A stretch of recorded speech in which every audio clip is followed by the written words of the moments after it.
Okay, ang unang gagawin natin guys, punta tayo sa Facebook.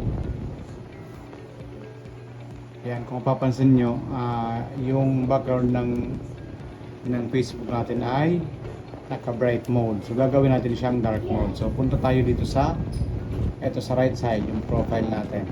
Yun.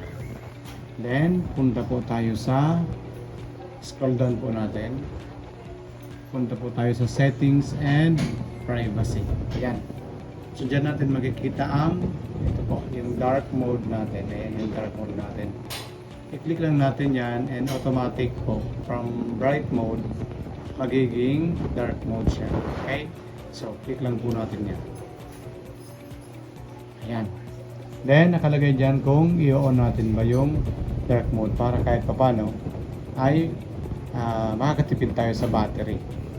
Okay? Tagal malubat yung ating cellphone. So, i-click natin yung on. Ayan. So, yan po. Pwede mo siyang, kung ayaw mo lang ganyan, so ibalik mo lang po. Same process, i-off mo lang. Yan, so babalik sa maliwanag.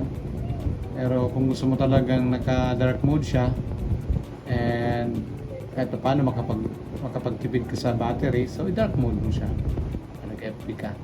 So, yan, naka-black mode siya.